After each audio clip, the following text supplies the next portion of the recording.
Hey, this is James Pelton, and I hope you're having a great week. I am, but I'm a little bit, I'll just say it, I'm Disneyed out, okay? I'm ready to get home, get back into the swing of things. But yeah, having a good time. So anyways, I was putting this together today. I wasn't planning on making a video, but I was putting this together for someone, and I thought maybe you guys would find it interesting. So basically, he's got $60,000 in capital. He makes $132,000 a year, and he's wanting to know, can I retire comfortably and safely, quote unquote, with that $60,000 and replace basically my $132K a year in income with that. So I kind of put this spreadsheet together for him, and the way that I'm doing it is $132K a year is $11K a month. So I could just go, okay, let's try to make $11K a month with your capital that you have in passive income. But actually, I don't want to do it that way because that's not that safe. So I want a big buffer so that half of the money he can use for his living expenses and half of the money he can use to reinvest into other things to kind of continue to put a buffer just to make him more and more secure as time goes on. I don't want him just on the edge of, okay, I'm just barely making this $11K a month that I need to live on. I want him to be pretty comfortable and each month getting safer and safer in making that $11K a month because he has a hedge that he's investing into other projects. So this is basically what I put together for him and what he's going to start with. And he wants to try it for a few months before quitting his job and making it happen. But this is what I feel pretty good about. So the first thing, obviously, putting a big chunk into drip. So I have to put 26K into drip.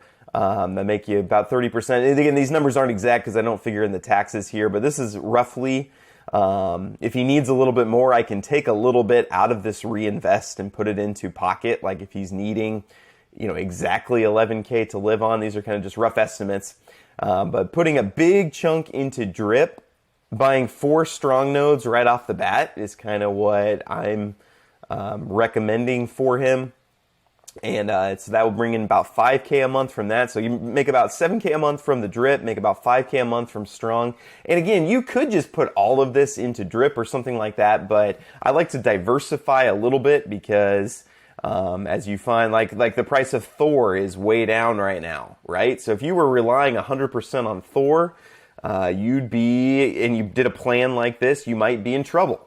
But if you have it spread out among a bunch of different projects, you get more secure, more able to make the numbers work. So drip, putting a big chunk in, strong, putting a big chunk in.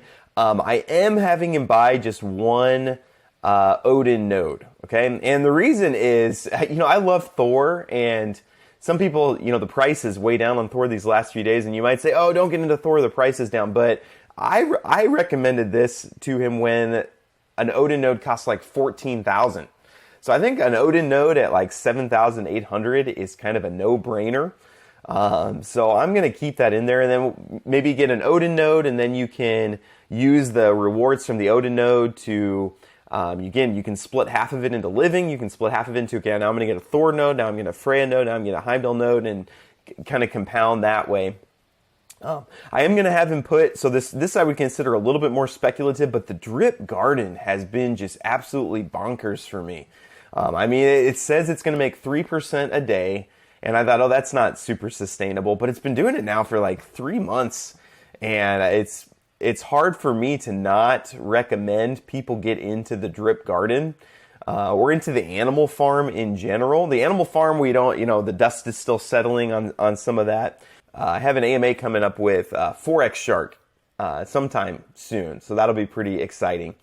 But it's hard for me to not recommend putting at least a little bit into, this is actual numbers that I've been getting is the 90% a month. It's crazy. And that's not compounded. That's just a straight 90% a month.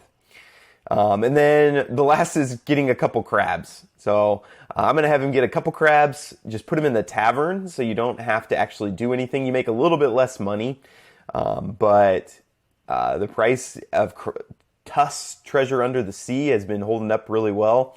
So I'm going to have him do that with a couple crabs. And again, reinvest half of it. So in a couple months, get a third crab, but then using the rest for living. So if following this plan where we're at right now, it'll cost $61,000 in capital, it'll make a total of like, what is that, 21K 800 or something like that. And then reinvesting half of it, using half of it for living expenses to replace his income. And then with reinvesting, probably putting a little bit back into these projects to grow them, but also diversifying. So I kind of have this step 2, as you diversify further, you can make this even more secure as time goes on, where let's get into Cubo nodes. Cubo nodes has been tearing it up recently, love it. Get into Animal Farm. Again, the dust is settling, the numbers are confusing, but I think really solid.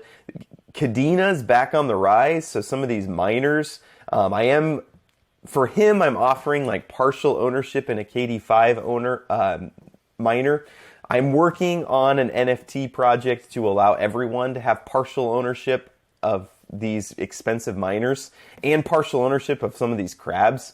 And when I say I'm working on, it means that it's on my list and I'm currently at Disney World, so I'm not doing anything actively towards that end, but I will be eventually. Other nodes, so Vapor nodes, Project X nodes, Emerald nodes coming up, but just using some of this 11K that you're making in this extra money and diversifying into some of these things. And then once you really get a really strong passive income going there, then getting into these safe investments. So again, yield nodes at your 7% a month it's not gonna be a income replacer necessarily, but you can start putting money into these and using that as like a safety net. I mean, if you can get 600K into Anchor Protocol, I know 600K is a lot, right? But if you start slowly just putting some of this money into Anchor Protocol, 600K will make you 132K a year. And I'm not going to say risk-free, but it's a stable coin and there's just not a lot of risk. And the same with yield nodes, not a ton of risk. And then these HODL coins are kind of just, hey, put some money into Bitcoin each month and just watch it as it goes up. So anyways, I'd love to hear what you think about this. If there's things that you think I should add for him, I think he's going to put this into place. So I can kind of let you know how this works out for him. But yeah, just wanted to share my thoughts with you. I miss just being in the office, not having a Mickey Mouse in the background, and I'm excited to get home. But yeah, thank you so much for watching, and we'll talk to you later.